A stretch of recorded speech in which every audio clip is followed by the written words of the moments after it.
All right, so like, I don't know at what point it cut out, but I was basically saying, you know, with the CBDC, the top elites, that's what they truly want because they want to be able to control all of the things that you do. They want to be able to control your money. You know where you. They want to see where you're going. All these types of things. They want to have full control, right? So for him to say, Trump to say, it's not going to happen. It's a hoax. Don't worry about it. He's going to protect the people from it. I mean, that's cool to hear you say it, but we know the true men of the Lord know in order for prophecy to unfold the way that the Lord told us it would, these things have to come to pass. There's no man that can stop it. You can't stop it once the Lord already puts it in play. It's kind of like how it says.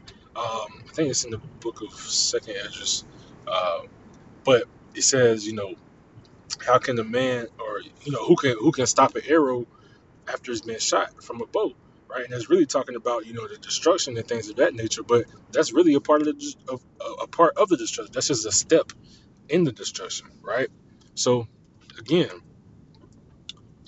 there's nothing that any of these politicians, Trump, nobody else, none of these elites, there's nothing that they can do because, like the scriptures say, the hearts of the kings is in the Lord's hand to move it however he pleases, right? So if he wants it to go this way, it's gonna go that way. If he wants to go to the left, it's gonna go to the left. If he wants to go to the right, it's gonna go to the right. You understand? So, you know, with that being said, I'm gonna grab a few scriptures. I was waiting until I got off the road. So let me part right quick, and then I'll grab. It's really one specific scripture that I'm thinking about, and then we'll see where the spirit goes from there. All right. So the first one, or the one that came to mind immediately, is Habakkuk. So come on, man. Habakkuk 2. Right, and we'll start at verse 1. It says, I will stand upon my watch and set me upon the tower, and will watch to see what he will say unto me, and what I shall answer when I am reproved. And the Lord answered me and said, write the vision, and make it plain upon tables, that he may run that readeth it. The vision is what? These prophecies, things of that nature, right? Make it plain upon tables is what the elder apostles on down do it on a day-to-day basis. Make it plain upon tables, doing the videos, breaking these things down to a T, to the most minute detail, right? In most cases, because of course, you know, we're not gonna know um, the simple-minded things of, and I say simple-minded things of the kingdom of heaven and things like that. I say simple-minded because those are the types of questions that simple-minded people gonna ask. Uh, how many wives am I gonna be able to have? How much of this are we gonna eat? And how many slaves are you gonna have? I mean, these are simple-minded questions. Your energy is directed into the wrong place. You need to just be worried about your salvation and how you're gonna get to the kingdom of heaven, right? But it's lucky for rambling. Um, but it says what? It continues on. It says that he may run that readeth it, right? That he may run that readeth it, meaning that's just Israel waking up. That's that great awakening, right?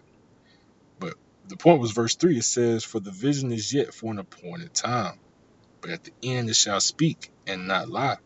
Though it tarry, wait for it, because it will surely come. It will not tarry. So you think it's tearing, you think it's not gonna come.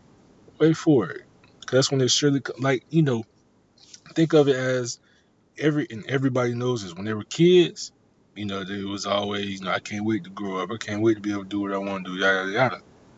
Now that we're grown, now that boys have become men, you kind of look back and like, damn, where did the time go?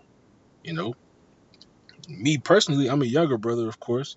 I'm still really a babe in this truth, right? Not even still really, like I am a babe in this truth, right? But I could think back a couple years ago, and I'm like, damn, time flies. Like you know, I was just 21, then I was just 18, I was just 16, I was just 14. Like, time flies, right? And that's kind of how it is with this truth. You may seem like, every day it gets longer and longer, but that's just one day closer to Yahweh Shah coming back, man.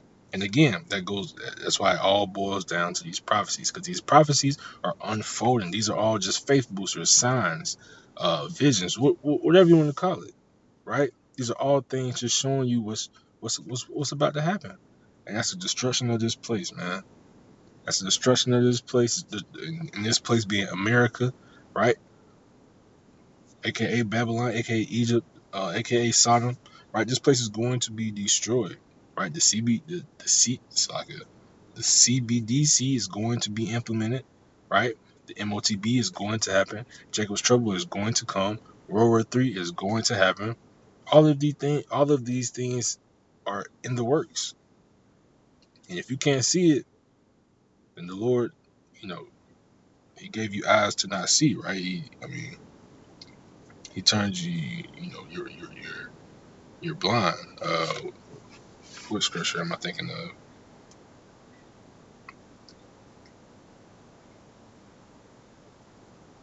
This is, I think it's Romans. Yep. And he was, as you can see, he was quoting Psalms, right? This is Romans 11, and I started 7. It says, "What then? Israel have not obtained that which he seeketh for, but the election hath obtained it," right? The election, right? We truly believe, without a shadow of doubt, that the other apostles, beginning with the elder Tahar on down, that these are the men of the elect.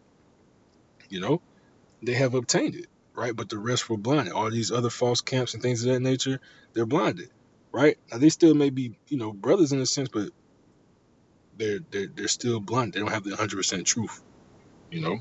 And of course, there could be some elect members among other camps. It could be.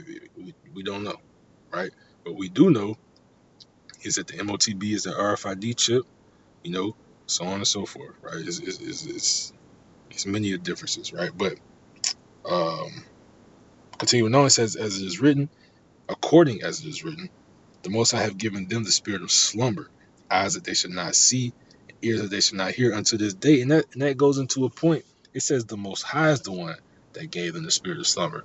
So when that just goes into a debate. There's no need for that. There's no need for that going back and forth, because ultimately it's either the Lord gonna give you the eyes to see it or He not.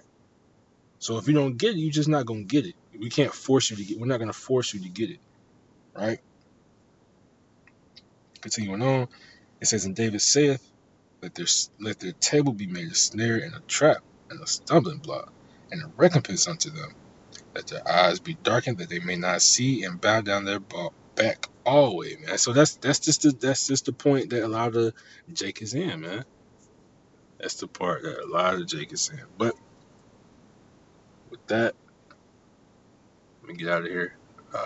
Lord willing, this was edifying. I'm gonna end by giving all praises to Yahweh, Bahashem, Yahushua, Bahashem Rakakwadash. Double honors to the apostles and the elders of Great Millstone. Shalom to the full.